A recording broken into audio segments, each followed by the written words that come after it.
Queridos amigos y amigas, desde Fraternidad Humana es un placer convocaros a este acto que en esta ocasión va a contar con la participación de nuestra querida compañera Mercedes García de la Torre, que nos va a impartir una conferencia que lleva por título Las pasiones humanas y su influencia en la evolución espiritual. Antes de dar paso a nuestro compañero Josep María, que hará la presentación propiamente de la conferenciante, rogamos mantener los micros cerrados y el vídeo a ser posible para que el desarrollo de la conferencia que va a llevar a cabo Mercedes se realice de forma satisfactoria. Una vez finalice la exposición, tendremos habilitado el chat de la plataforma para que podamos realizarle las preguntas oportunas o las aclaraciones que se consideren pertinentes. Y ya pues sin ninguna dilación le cedo la palabra a Josep María para que presente a nuestra querida conferenciante, Mercedes García. Tienes la palabra, Josep María. Buenas tardes. Desde Fraternidad Humana os damos la bienvenida a todos esta tarde de sábado.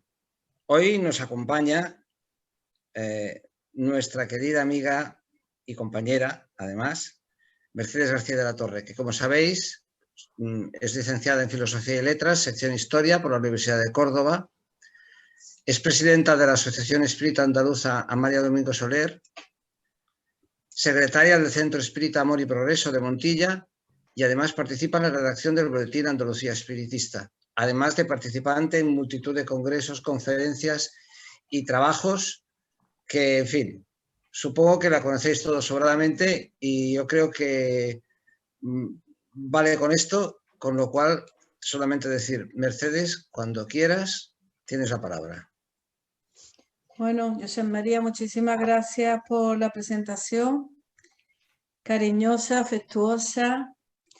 Y muchísimas gracias a todos los compañeros de Fraternidad Humana por habernos invitado a compartir en la tarde de hoy para tratar, bueno, pues un tema que yo diría que haciendo un ejercicio de imaginación, podríamos sentirnos, como Josep María antes de pasar al directo decía que echaba en falta, ¿no?, esas reuniones, esas tertulias, tomando un cafecito después de la charla en los congresos y demás. Pues yo haría un ejercicio de imaginación y imaginando que estamos en esos momentos, invitaría a través de esta charla, pues no solamente a la tertulia, sino también a la reflexión, una tertulia reposada, tranquila, que nos va a dar mucho para pensar y, en definitiva, para ayudarnos a mejorar nuestra actitud y nuestras capacidades humanas y sobre todo espirituales. Como bien habéis dicho, el tema es sobre las pasiones humanas y su influencia en la evolución espiritual. Yo, a modo de, si no de presentación, pero sí de prólogo, como vamos a tratar uno de los aspectos fundamentales del espiritismo, como es el aspecto ético, moral y social, diría, no estaría nunca de más, sobre todo para aquellos que no estén demasiado familiarizados con todos estos estudios, recordar muy brevemente lo que es el espiritismo. Y para eso me he remitido a lo que en un librito muy pequeñito, del que no mucho se habla, pero que es fundamental, sobre todo para aquellos que deseen introducirse en la senda del conocimiento espírita. Estoy hablando de la obra de Kardec, ¿qué es el espiritismo?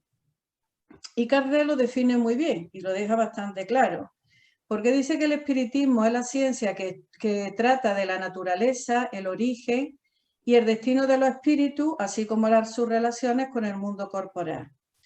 Y añade, es a la vez una ciencia de observación y una doctrina filosófica.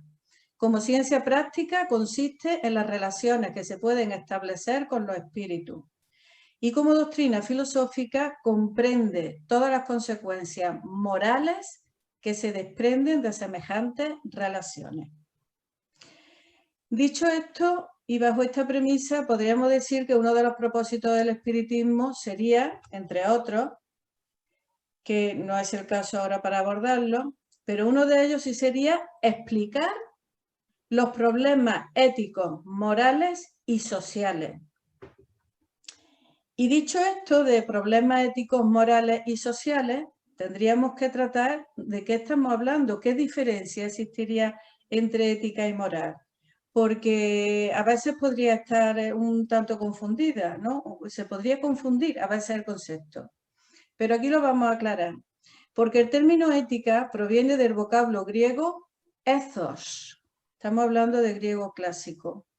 Y significa predisposición para hacer el bien.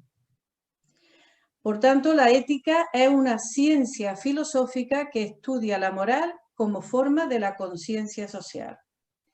Yo no sé alguno de vosotros cuando hayáis hecho el bachillerato, pero bueno, yo en mi bachillerato estaba incluida una asignatura que era filosofía y después, pues por mi estudio universitario en una carrera de filosofía y letras, lógicamente, esa asignatura era primordial.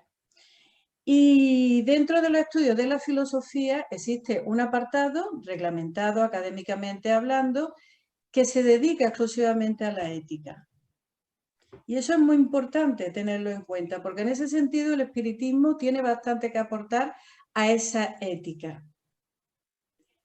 Que como es algo aparentemente tan subjetivo, pues los medios académicos, universitarios, tienden, al menos en mi época, tendían hacia una ética bastante relacionada con la escolástica y con otros movimientos más asociados a las religiones y en concreto a las religiones judeocristianas. Entonces, el concepto de ética, bien entendido, es muchísimo más amplio, porque lo volvemos a repetir, que es una ciencia filosófica que estudia la moral como forma de la conciencia social. Por tanto, la ética o filosofía moral, que estudia la filosofía moral, se estudia dentro de la ética, es la rama de la filosofía que estudia la conducta humana, lo correcto y lo incorrecto, lo bueno y lo malo, la moral, el buen vivir, la virtud, la felicidad y el deber. En definitiva, podríamos decir que la ética es la ciencia del bien, así la definiría yo. Por todo lo dicho, proponemos, en este caso, no sustituir la palabra moral del espiritismo, pero sí acompañarla de la palabra ética, por tratarse de un concepto muchísimo más amplio, teniendo en cuenta que la moral se establece en lo consuetudinario, en la costumbre, relegándose a una época o periodo histórico concreto, mientras que la ética es atemporal. Cualquier cuestión moral relacionada con un pasado que no hace falta que sea muy remoto, sino próximo, hay cuestiones morales que en un momento dado estaban mal vistas y que ahora se ven con normalidad, con naturalidad. Por lo tanto, la moral está sujeta al cambio, a la costumbre, a las leyes, mientras que la ética es atemporal. Y en esos conceptos más atemporales, más permanentes en el tiempo, es en el que nos vamos a manejar y donde vamos a abordar el tema y el concepto de las pasiones humanas y de la evolución espiritual. Bien, pues dicho esto, aclarado esto, vamos a pasar ya al tema y lo vamos a dividir en dos partes, como su título ya indica, ¿no? Vamos a empezar por el proceso evolutivo del espíritu. En primer lugar, vamos a tratar qué es la evolución espiritual, cómo se produce,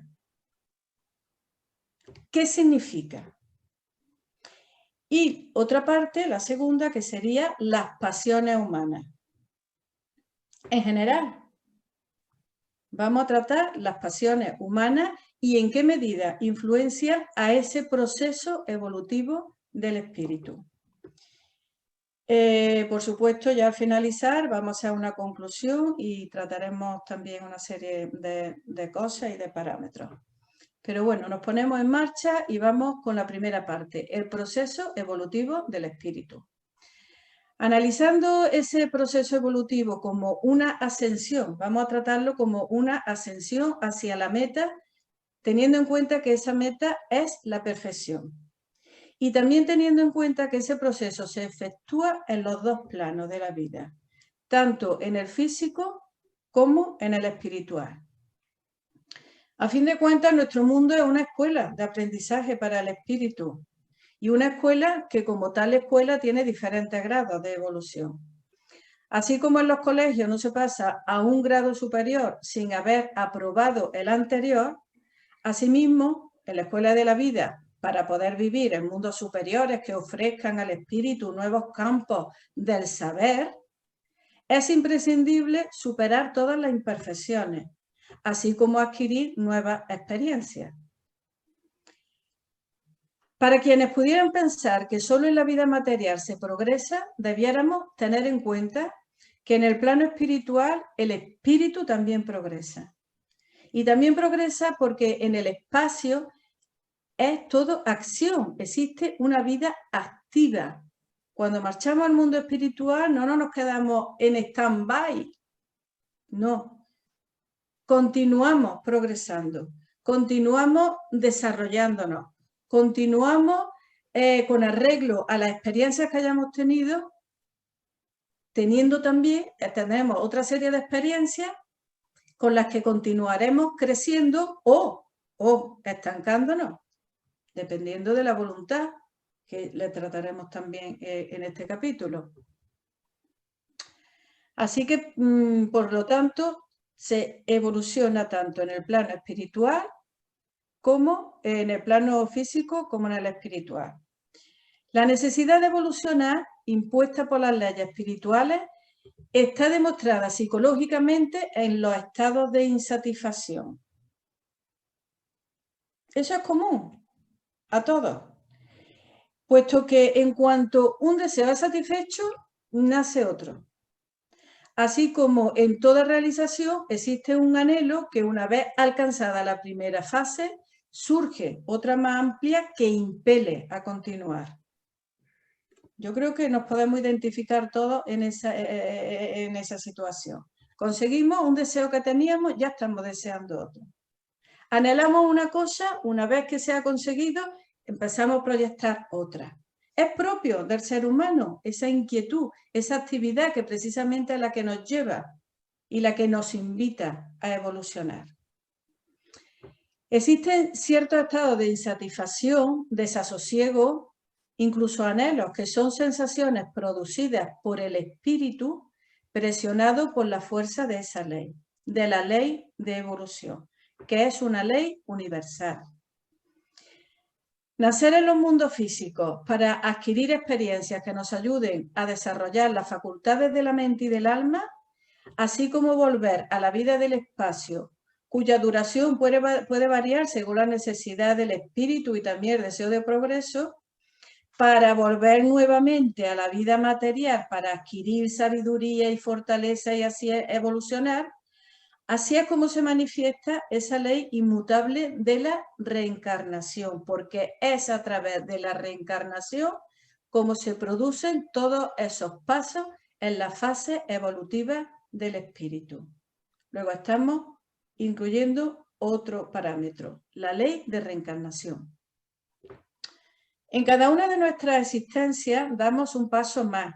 Adquirimos experiencias, conocimientos y algunas cualidades positivas, a la vez que vamos despojándonos de algunas imperfecciones, siempre en permanente ascenso de progreso, porque ese es el proceso evolutivo del espíritu. Ojo, no nos creamos que en todas las reencarnaciones, en todas las existencias que tengamos, estamos evolucionando al mismo ritmo. Porque hay espíritus incluso que una vez reencarnados pasan a la vida espiritual sin haber conseguido su meta, sin haber alcanzado el objetivo para el cual venían, por circunstancias múltiples. Y una de esas circunstancias podrían ser la segunda parte de este tema cuando abordemos el tema de las pasiones, que podrían llegar a paralizar ese proceso, momentáneamente hablando, por supuesto. Por tanto, de esto se deduce que la escala de ascensión del espíritu es infinita y que empujados por la ley de evolución vamos ascendiendo lentamente en el tiempo y en el espacio por medio de las experiencias existenciales, desarrollando así las facultades del espíritu. Por la reencarnación, cada uno se vuelve a reemprender y proseguir la tarea del ayer, que fue interrumpida por la muerte física. De ahí la superioridad de ciertas personalidades que aparecen en la historia de la humanidad, como todos conocemos, que muestran una mayor capacidad, pero ojo, una mayor capacidad que ha sido adquirida mediante el esfuerzo y el ejercicio de su voluntad en sus múltiples vidas. Por tanto, cada uno aporta al nacer los frutos de su evolución. He recogido aquí una cita, ya a continuación, de León Denis, de su obra El problema del ser y del destino, que lo manifiesta muy brevemente y muy poéticamente, diría yo también. Dice León Denis: desprendiéndose lentamente la humanidad de la oscuridad de las edades, emerge de las tinieblas de la ignorancia y de la barbarie, avanzando a paso mesurado en medio de los obstáculos y de las tempestades. Va trepando su áspera vía y en cada recodo de su ruta entrevé mejor las grandes cimas, las cumbres luminosas en donde reinan la sabiduría, la espiritualidad y el amor. Aquí lo describe perfectamente lo que hemos estado diciendo hasta ahora. Por tanto, y en base a esto, pues podríamos decir que la mente es una manifestación del grado de evolución del espíritu, mediante la cual ésta trae a su actual existencia conocimientos que ya posee, por haberlo adquirido en existencias anteriores y en su vida espiritual, porque también, como ya hemos dicho anteriormente, en el espacio se aprende y mucho, pero se aprende y mucho cuando el espíritu llega a sentir ya el ansia de progreso. Mientras tanto, igual que aquí nos podemos quedar paraditos, como he dicho antes en stand-by, pues también hay espíritus que les cuesta despegar dentro de ese camino, hasta que lo encuentran, porque todos lo encontraremos. Y así es el ser espiritual, simple en su comienzo, desarrollándose a través del tiempo hasta alcanzar las cimas del pensamiento y del amor. Pensamiento y amor.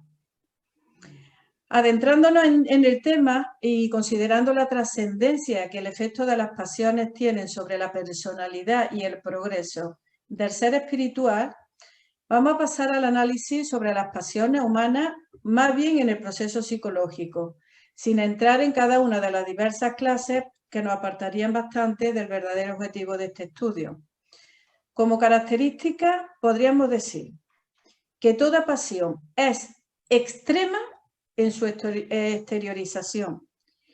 Este sería el aspecto negativo de la pasión, por llegar a extremos, aun cuando ésta haya nacido de una intención sana, porque la pasión puede nacer, y de hecho muchas pasiones nacen de una intención sana, pero cuando se lleva a extremos podría ser más bien un obstáculo, puesto que el gran mal de toda pasión está en la intransigencia que un estado de apasionamiento sostiene, considerándose el sujeto en posesión de la verdad.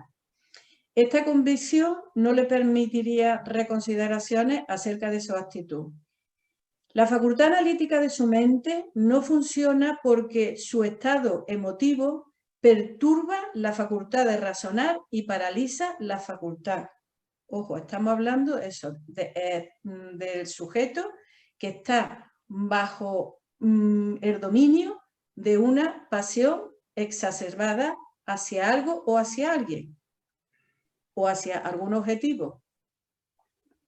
Por tanto, psicológicamente analizada, la pasión es una fuerza psíquica descontrolada que puede producir ceguera en la facultad de pensar y adormecimiento de la voluntad. La mente, al pensar en el motivo de la pasión, excita la facultad emocional, con lo que a su vez envía vibraciones magnéticas en este caso de carácter negativo, que impactan en las facultades mentales, produciendo una especie de vibración perturbadora sin control que empuja a un estado de apasionamiento que conduce a ese estado, como anteriormente hemos dicho, de intransigencia, creando antagonismos, incluso separaciones en las relaciones humanas, de carácter familiar, amistoso, colectiva y entre naciones. Muchísimos conflictos se derivan de llevar las pasiones a un extremo. Y cuando esas pasiones son colectivas, incluso el fanatismo ideológico o religioso crean esos antagonismos colectivos que hemos dicho que pueden conducir a luchas fratricidas. Y de eso está la historia llena. De eso está la historia llena. No hay más que verse esa guerra, esa cruzada, en nombre de Cristo y en el nombre de Dios, matándose. Y actualmente las tenemos también, tanto de carácter religioso, de ideología religiosa, con los fundamentalismos, como de carácter político y social, con las dictaduras que están asolando y oprimiendo a los pueblos. Por tanto, las pasiones ideológicas, cuando el individuo es víctima del fanatismo, pueden arrastrar a esos estados emocionales violentos, produciendo un desequilibrio emocional que le lleva a la intransigencia y a la violencia. De esos estados pasionales no se han salvado, como hemos dicho, ni organizaciones religiosas, ni políticas, ni sociales.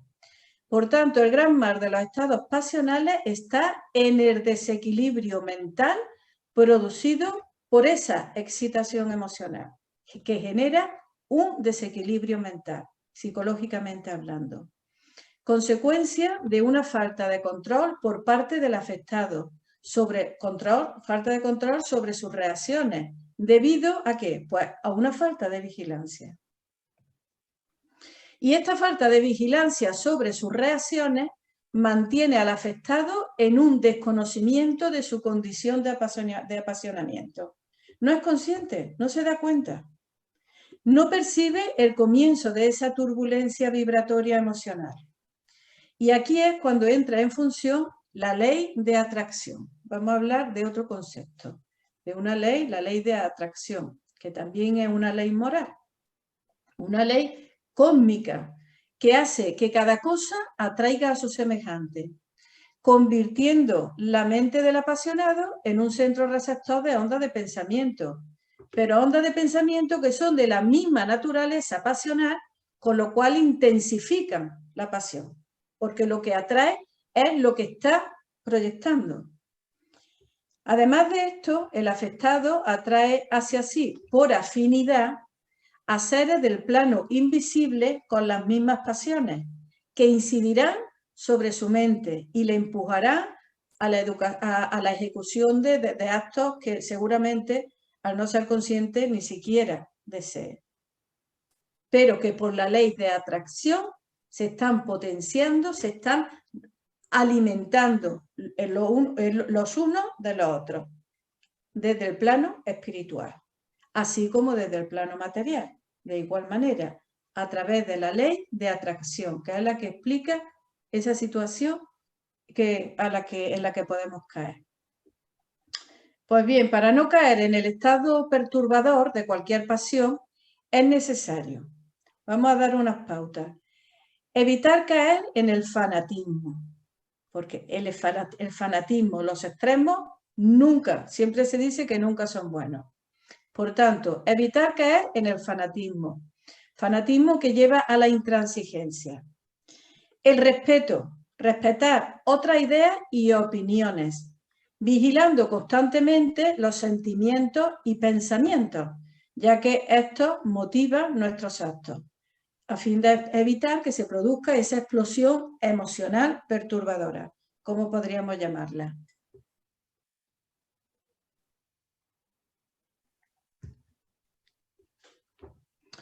No obstante, no debemos confundir la pasión con el entusiasmo, porque se podría confundir. y verdaderamente no es el mismo concepto, puesto que el entusiasmo consiste en un sentimiento intenso de exaltación del ánimo producido pues mismamente por la admiración apasionada de alguien o algo, manifestándose en la manera de hablar o en la manera de actuar.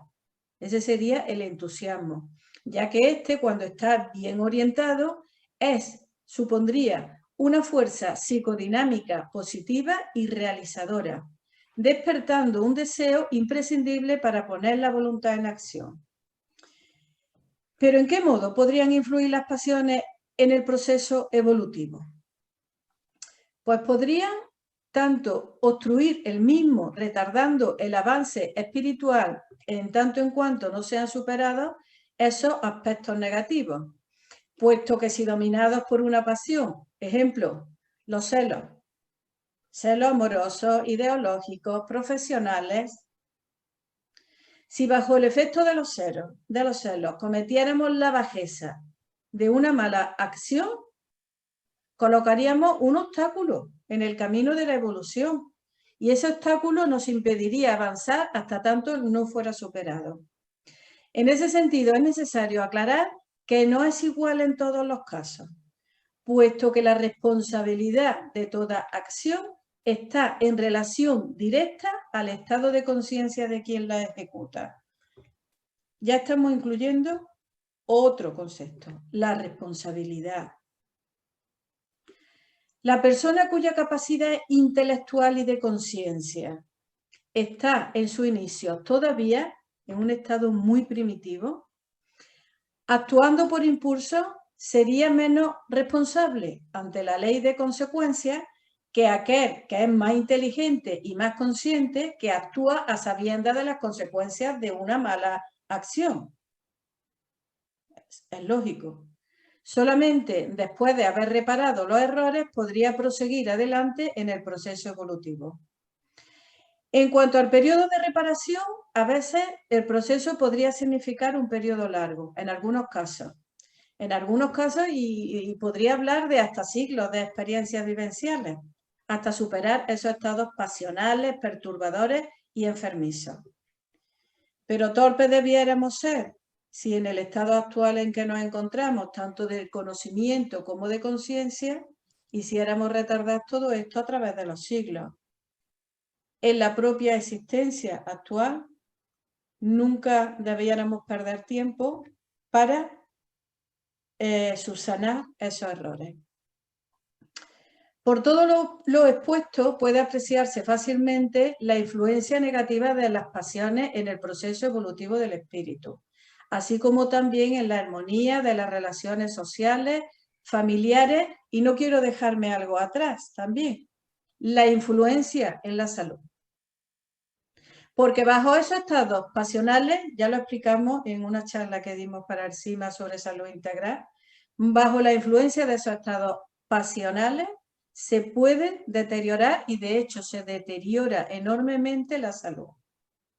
Porque cada tipo de estilo de pasión o de pensamiento negativo que esté produciendo y levantando un obstáculo se enquista en determinado órgano, en determinado chakra o centro energético o como queramos llamarlo. Y eso deteriora enormemente la salud. Y no solamente en un órgano, sino también en todo el sistema en su conjunto, todo el sistema orgánico, ocasionando desequilibrio y ocasionando situaciones no deseadas que se pueden evitar solucionando ese tipo de problemas pasionales, aprendiendo, diría yo, a gestionar de una forma más favorable y más positiva esos estados psicológicos de apasionamiento. Hemos dicho anteriormente que el objeto de esta charla no era analizar los distintos estados pasionales, las pasiones humanas, pero voy a citar algunas como referencia. Ejemplo, la soberbia, el orgullo, la vanidad, la envidia, avaricia, cobardía, gula, lujuria y no me quiero dejar atrás un estado pasional relacionado con la pereza psicoexistencial. Ojo, esos estados de pereza psicoexistencial paralizan. Hay personas que no sienten nada por nada, que son neutrales, están en temperatura 0 grados, como yo les llamo. 0 grados, ni frío ni calor. Pues están bajo un estado de pereza psicoexistencial, que una vez siendo conscientes del estado ese en el que nos encontramos y estudiando el origen de ese estado, habría que salir cuanto antes para no paralizar ese proceso de evolución espiritual. Y ahí lo dejamos. Vamos a continuar. Porque hasta aquí hemos estado analizando el aspecto negativo de las bajas pasiones. Pero bueno, si eso pertenece a la naturaleza humana, si nadie estamos exentos de encontrarnos en esos estados, en cada momento y en cada etapa de nuestra vida y ante cada situación, eso tiene que estar ahí para algo. Habría que estudiar por qué se produce eso. Bueno, pues nos vamos a remitir a un libro que lo estudia muy bien, le dedica un apartado y unas preguntitas a eso. Y ese es el libro de los espíritus, de Allan Kardec, conocido de todos o de casi todos los que estén aquí presentes, y que yo animo e invito y propongo para que, no para que se lea, sino para que se estudie. Y para quienes lo estudiamos, que lo reestudiemos. Porque el tercer libro del libro de los espíritus relacionado con las leyes morales, Allan Kardec, muy inteligente, le hace la siguiente pregunta a los espíritus. Es la 907, podéis consultarla en vuestro libro. Puesto que el principio de las pasiones está en la naturaleza, ¿es malo? La pregunta que estaba planteando anteriormente. Y responden los espíritus, no. La pasión consiste en el exceso unido a la voluntad porque el principio ha sido dado para bien, pudiendo conducir a grandes cosas. Es el abuso el que hace que las pasiones causen el mal. O sea que ahí están para algo, están para accionar al ser espiritual, para ponerlo en marcha, para activarlo. El abuso es lo que podría ocasionar al mal. Y continúa preguntando en la 908, ¿cómo puede fijarse el límite? ¿Dónde dejan las pasiones de ser buenas o malas? Porque claro, ante esa respuesta necesitaríamos un medidor. ¿Hasta dónde? ¿Cómo gestiono esta pasión que yo tengo o siento por tal cuestión o por tales cosas? ¿Dónde está ese límite? Y responden los espíritus. Las pasiones son como un caballo que es útil cuando está gobernado, pero peligroso cuando el caballo es el que gobierna. Una pasión se hace perniciosa desde el momento en que cesáis de poderla gobernar y origina un perjuicio cualquiera. Yo esto lo resumiría con una palabra: descontrol, la falta de control. La falta de control es lo que cae en que se convierta en algo pernicioso una pasión humana. Por lo tanto, toda pasión que nos aproxima a la naturaleza animal nos aleja de la espiritual, mientras que todo sentimiento que eleva por encima de la naturaleza animal revela el predominio del espíritu sobre la materia y, por tanto, la proximidad a la perfección. En la 909 pregunta Kardec, ¿el hombre podría con su esfuerzo vencer siempre sus malas pasiones? Y dice, una respuesta muy simple, sí, y a veces con pequeños esfuerzos. Lo que falta es voluntad. Otra vez lo repetimos, la voluntad es lo que moviliza o lo que estanca o lo que paraliza el efecto de las pasiones. Está claro que todo está en función de la voluntad que pongamos en ello. Y diría más, la voluntad se activa en función del estado de conciencia. A mayor estado, amplitud de conciencia, mayor ejercicio de la voluntad. Porque la misma conciencia de la situación y de nuestro estado en el que nos encontremos es la que nos va indicando que hay que salir de eso. Y para salir de eso hay que poner en marcha la voluntad. Sin voluntad no se consigue nada.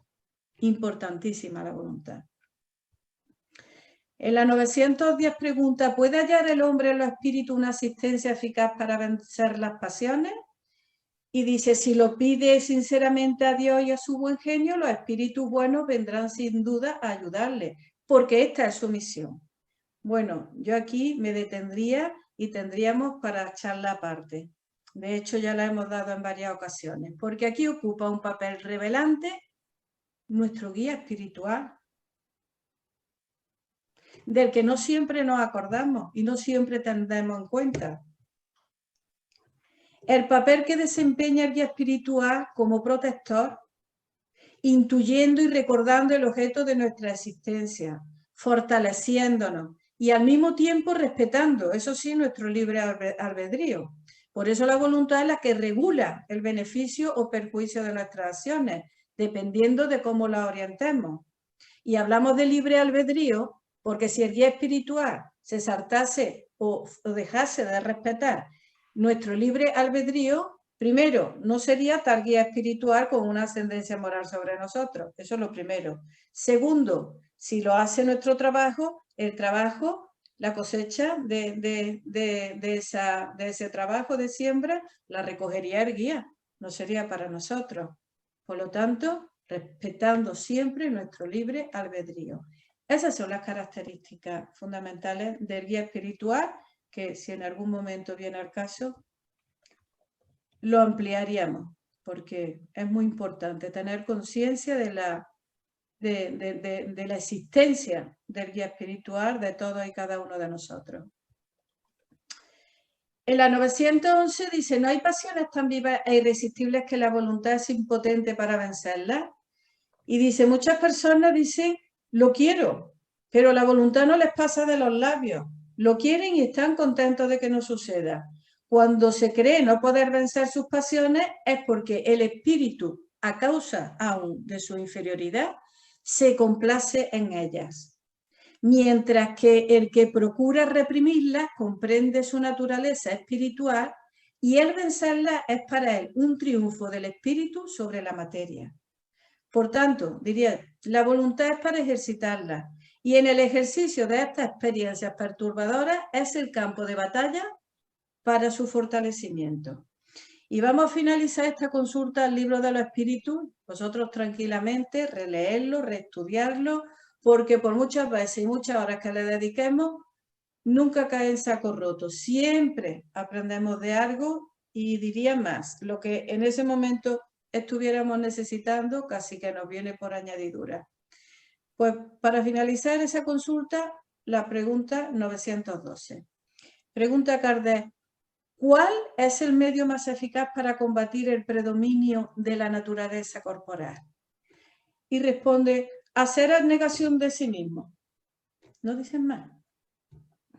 Una respuesta muy simple e impactante al mismo tiempo. Porque ¿cómo podemos hacer abnegación de nosotros mismos? Abnegación. Yo propondría el conocimiento de uno mismo, la autoayuda, el control y gestión emocional y pasional. No podríamos hacer abnegación de uno mismo si no nos autoconocemos, si no somos conscientes ni reconocemos nuestra propia identidad, ni nuestras necesidades íntimas, ni en qué tenemos que superarnos. ¿Cómo vamos a abnegar de lo que no sabemos, de lo que no conocemos? Si hay criaturas que no saben todavía ni quiénes son, ni qué hacen, ni a dónde van, ni por qué han venido, ni qué puede esperarle en un futuro. De ahí esos estados depresivos y de desasosiego. Con todo esto no quiere decir que autoconociéndonos y poniendo en marcha toda la voluntad y a través de la responsabilidad, el libre albedrío y todas estas cosas que estamos comentando, esté la solución a todo, ¿no? Porque las dificultades van a aparecer y aparecerán, pero repetimos, ha de ser básico ese autoconocimiento, el conocimiento de uno mismo y a partir de ahí la acción, el ejercicio de voluntad. Todo esto, como podéis observar, pues resulta fácil de exponer y complejo en su realización. Complejo en su realización, porque la exposición es bastante fácil. Llevas tu guía, te lo preparas, piensas, reflexionas y ahora llega y dices, ale, ahí va eso. Pero ¿y la práctica? Complicada. Pero no imposible. Y esta es nuestra tarea. La tarea existencial de cada uno, porque la vida del espíritu es evolución y progreso en todos los órdenes y en todas las facetas de la vida. Todo es evolución y todo es progreso. Hasta la situación más pésima a la que podamos encontrarnos y más dificultosa, que nos planteamos, pero bueno, ¿cómo puedo yo progresar? Pues ante la dificultad es como se progresa. Porque nos superamos, porque se pone en marcha ese dispositivo psicológico de superación, siempre con la voluntad de por medio, como ya hemos dicho. Bien, pues podríamos concluir admitiendo que las bajas pasiones forman parte del plan existencial, hablando en términos negativos, pero a esto se opone el bien, la ética, la moral, actuando en positivo para conseguir el progreso y el perfeccionamiento espiritual. El espiritismo orienta en una dirección ética y moral reaccionaria contra las bajas pasiones que puedan rebajar al ser humano, puesto que las pasiones pueden generar vicios, pero también grandes virtudes y proyectos elevados. Y ante esto, y llegado ya a este punto de la charla, quisiera mencionar a Platón, a ese discípulo de Sócrates, a estos precursores del espiritismo, como podríamos llamarlos. Porque en un pasaje de su obra El Fedro, dice Platón, que el alma va en un carro tirado por dos corceles, uno blanco y dócil, que representa las pasiones generosas de nuestra naturaleza. El otro, negro, de cabeza maciza, con los ojos inyectados en sangre, lleno de cólera. No obedece sino a duras penas al látigo y al aguijón. Este representa las bajas pasiones. Y es la razón la que sostiene las riendas del carro, sirviéndose del corcel blanco para corregir los ímpetus del caballo negro y hacerse dueña de la yunta, adelantando con paso firme y seguro a través de las tempestades de la vida, franqueando las puertas de la inmortalidad. Una hermosa metáfora de Platón que nos ha servido para expresar el concepto espírita de las pasiones. Fijémonos cómo ya las grandes verdades a través de la historia, a través de los siglos, cómo se van repitiendo y se van manifestando en diferentes situaciones y de diferentes formas.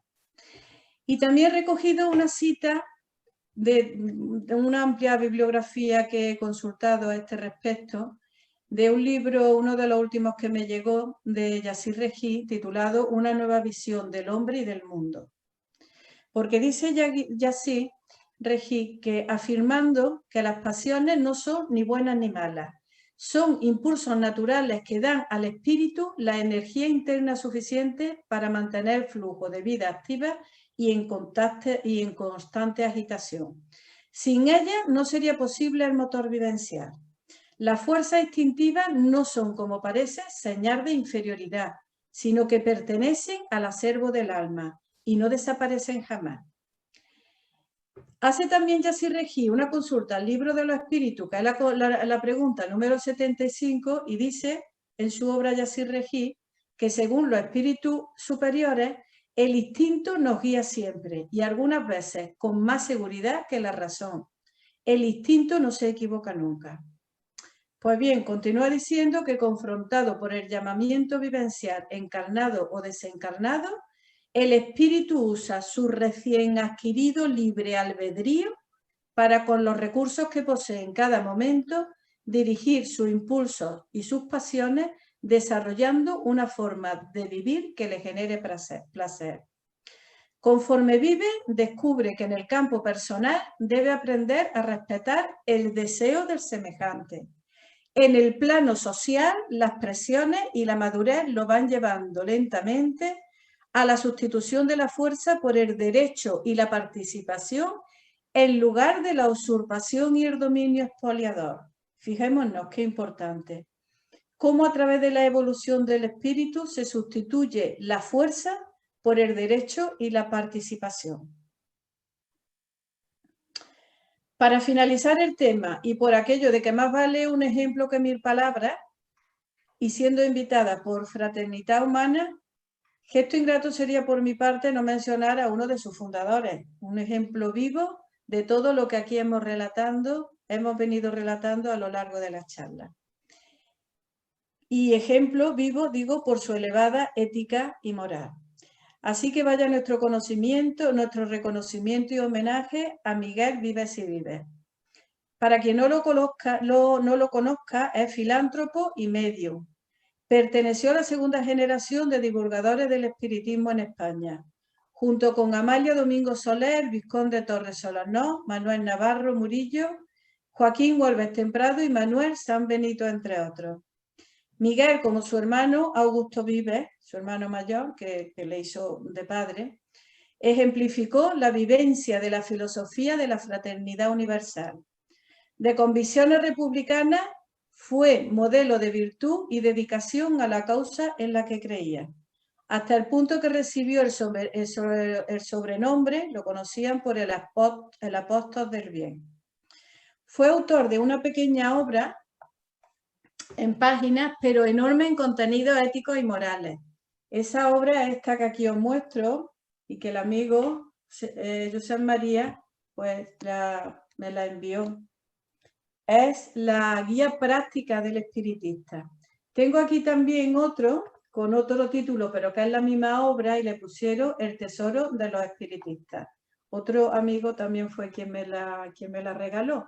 Dos regalos que son verdaderamente dos tesoros, ¿no? Pues bien, Miguel Vives, en esta guía práctica del espiritista, recoge su experiencia y consejos para una vida en coherencia con la filosofía espírita. En 1872 fundó, junto con el núcleo de amigos que se reunían en su casa, un centro de estudios espiritistas al que llamaron Fraternidad Humana, del que fue presidente durante 30 años.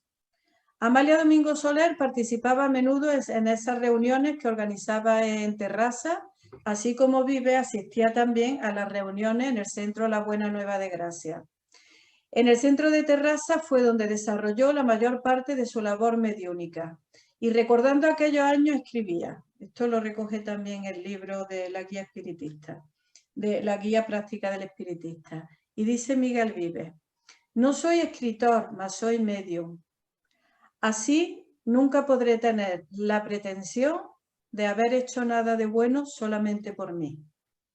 Si alguna cosa salida de mi pluma merece la aprobación de mis hermanos, vendrá de los buenos espíritus que me asisten. Todo cuanto se nota de deficiente en mis escritos es obra de mi inteligencia. Verdaderamente me emociona mucho mencionarlo. El Centro Fraternidad Humana tenía su sede en 1900 en la calle San Isidro 77 de Terrassa. Allí trabajó Miguel Vives como medium semiconsciente durante numerosos años, dando muestra de una segura mediunidad. Participó activamente en la divulgación del espiritismo a través de distintos medios como los periodísticos y los federativos. En 1882 fundó la Federación Espiritista del Vallès, que agrupaba asociaciones y centros espíritas de esta comarca barcelonesa. A continuación, en 1885 y 89, dirigió la revista El Faro Espiritista, que fue el órgano de dicha federación. De la Federación Espiritista del Vallès surgió entonces la Federación Catalana, siendo órgano de esta misma la antigua revista de estudios psicológicos que fundó José María Fernández Colavida, hasta que se creó el boletín de la Federación. Tuvo también una activa participación en los congresos internacionales de espiritismo celebrados en 1888 en Barcelona y 1889 en París.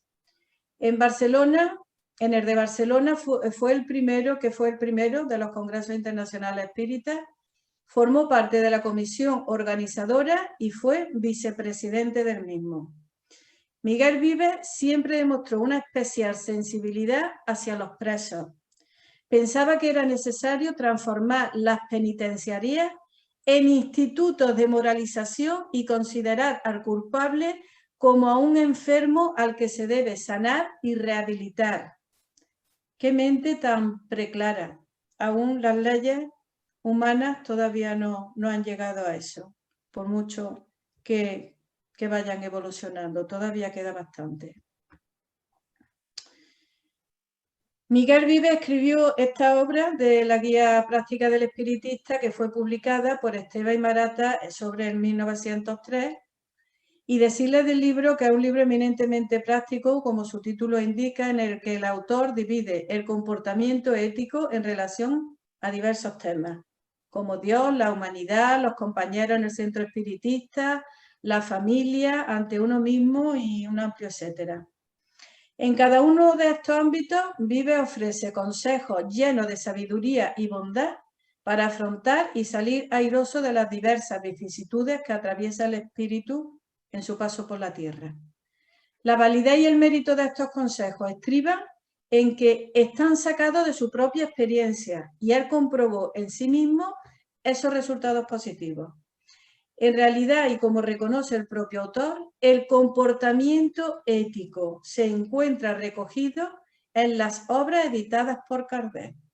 Pero por lo mucho que hay que leer, decía Miguel Vives, y dado que no todas las personas están dispuestas a invertir un tiempo en estudiar ese conocimiento de máximo interés por la vida presente y futura, la espiritualidad encomendó a Vives traer ese pequeño manual de ayuda en un tiempo en el que el índice de analfabetismo era muy alto y no todos tenían derecho igualitario a la instrucción, todos no podían acudir a la escuela. Miguel Vives encontró en el espiritismo no solo una filosofía de vida capaz de responder a todas sus preguntas. Él, como nadie, supo intuir la enseñanza de su admirado Allan Kardec cuando dijo: el espiritismo tiene como objeto esencial el perfeccionamiento ético-moral del ser humano. Lo dejó bien claro. Su caridad hacia los más necesitados era de todos conocida en terrazas. Solía reunir a pobres y mendigos y les daba de comer en su propia casa. Como observaréis, después de todo lo expuesto, no podíamos dejar de hacer mención a este importante personaje de la historia del espiritismo de España, teniendo en cuenta que estamos en Fraternidad Humana, invitados, y teniendo en cuenta el tema que nos ha traído. Decirle de Miguel, ya para finalizar su presentación y su homenaje y su reconocimiento, que fue tal la impronta que dejó en quienes le conocieron, que un año después de su desencarnación se celebró una fiesta en Terrassa para recordar su legado. Y 2 años más tarde hubo otra celebración en honor de Kardec y de Vives, tal como recoge la crónica de Luz y Unión en su número de junio de 1908. Eso está recogido en esa revista. Por tanto, decirles que cuando desencarnó y en el cortejo fúnebre y demás, las fábricas de Terrassa paralizaron sus actividades y el comercio cerró sus puertas, a fin de permitir a sus empleados poder acompañar el ataúd al cementerio. Su entierro fue puramente civil, no podía ser de otra forma, siendo espiritista, naturalmente.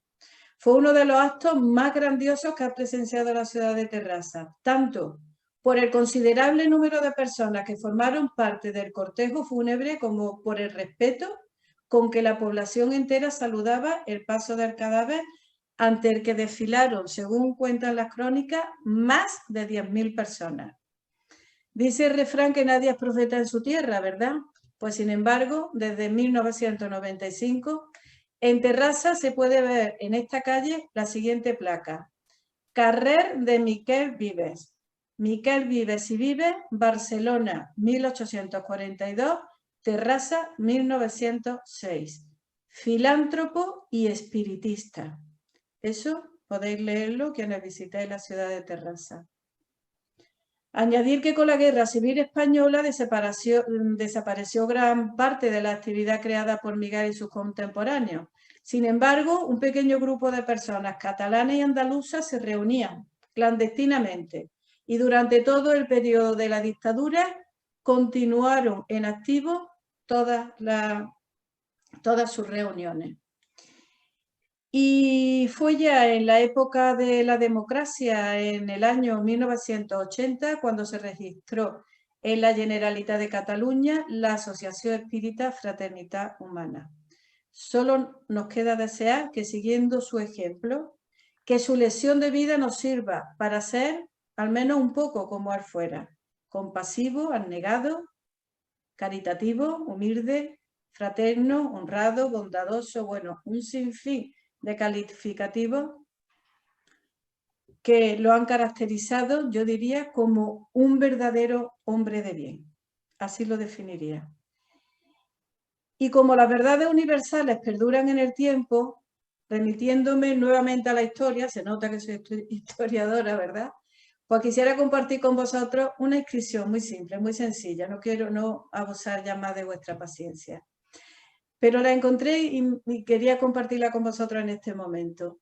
Y es una inscripción que se encuentra en el templo de Delfos. Y dice: te lo advierto, quien quiera que seas, o tú que deseas sondear los arcanos de la naturaleza. Si no encuentras dentro de ti lo que estás buscando, tampoco podrás encontrar fuera. Si ignoras la excelencia de tu propia casa, ¿cómo piensas encontrar otra excelencia? El tesoro de los tesoros está escondido en ti. Bellísimo.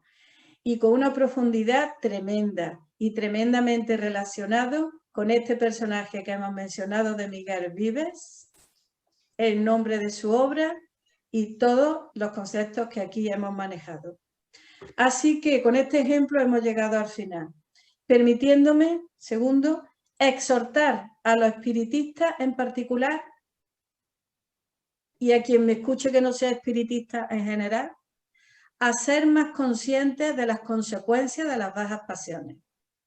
El conocimiento del espiritismo, una filosofía científica de consecuencias ético-morales y sociales, no siendo proselitista, porque no lo es, sí es una verdadera filosofía de vida, que invita a la reflexión y a la coherencia, y que en la reflexión nos recuerda que las palabras, por bellas y por bien articuladas que las pongamos, y por muy buenos oradores que seamos,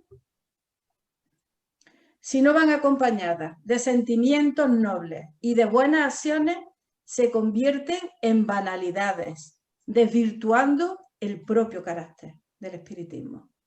Por tanto, y en conciencia plena, subámonos a ese carro del que nos hablaba Platón. Subámonos al carro de la vida, dominando las bajas pasiones a través de la razón. Esos dos bellos corceles que nos conducen hacia la evolución y el progreso espiritual. Ahora, amigas y amigos, si hemos llegado al final. Muy agradecida a Fraternidad Humana y sobre todo y también a quienes nos estáis acompañando. Muchísimas gracias. Muchas gracias, Mercedes. Gracias a vosotros. Y tal como habíamos previsto, ahora vamos a dar paso, si te parece bien, a las preguntas que se han ido formulando a través del chat. Si puedo responderlas, sí, claro. Seguro que sí. Y a las felicitaciones que también han ido llegando. Gracias, gracias. Si te parece, pues empezamos. con la primera pregunta.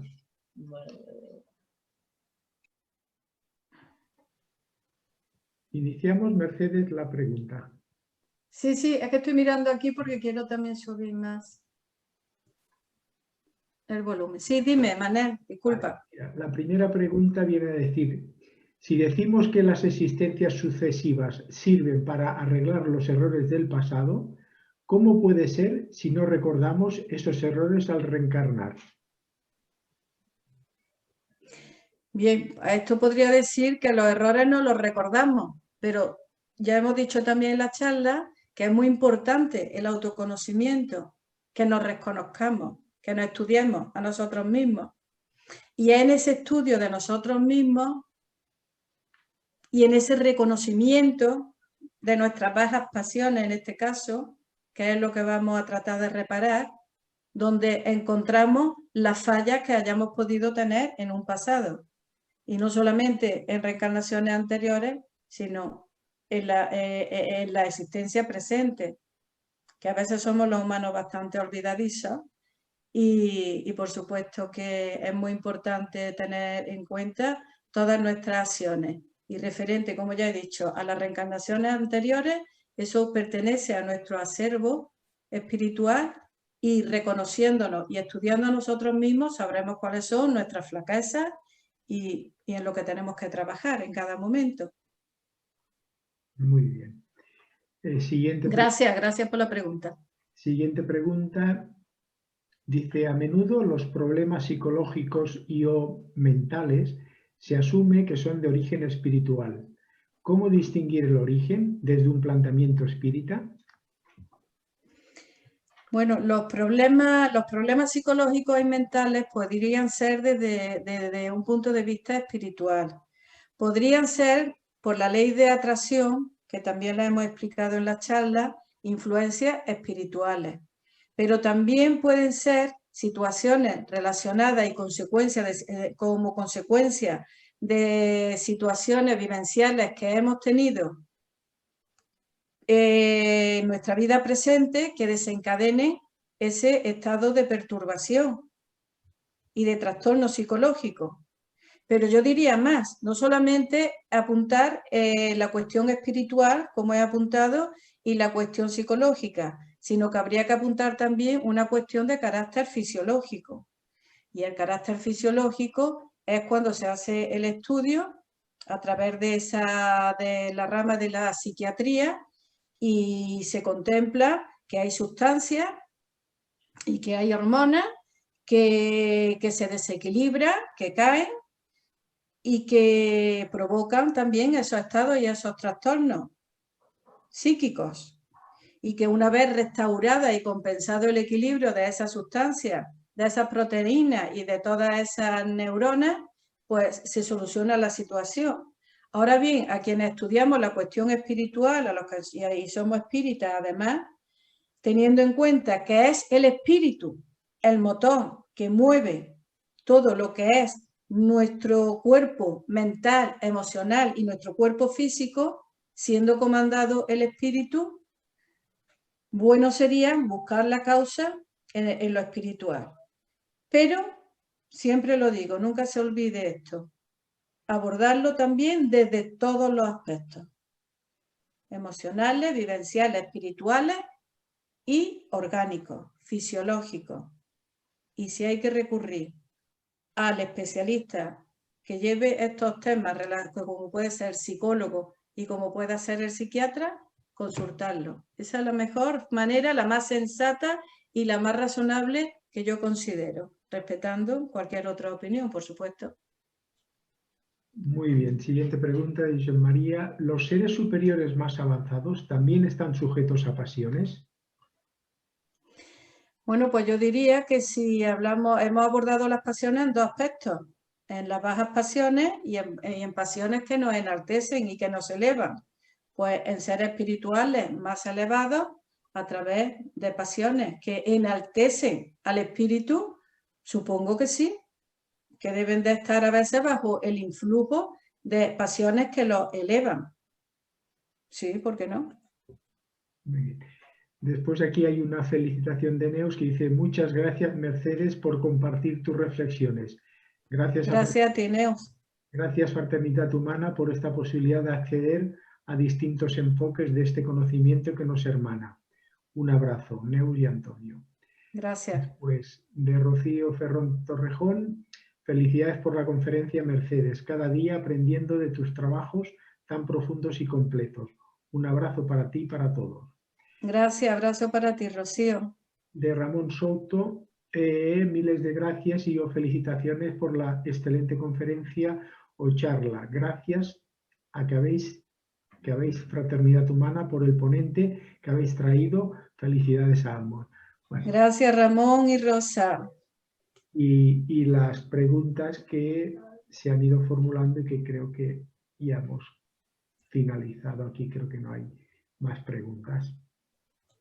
Bueno, son las 7 menos 20 y antes de dar por finalizado este acto que hemos convocado pues, desde Fraternidad Humana, agradecer la asistencia pues, de todos vosotros a esta exposición, a esta conferencia que nuestra querida amiga Mercedes ha desarrollado esta tarde, y agradecer profundamente a Mercedes su asistencia, su exposición, que ha sido una exposición brillante, rigurosa y que nos enriquece y nos hace vislumbrar, pues eso, caminos, profundidad de conocimiento, y a la cual agradecemos y reiteramos nuestra gratitud fraterna y en fin, y todos decir lo mejor para ella.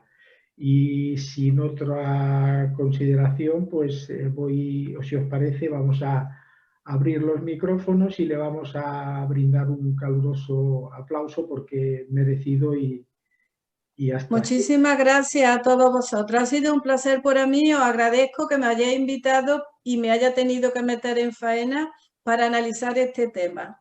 Así que estoy muy agradecida por todo.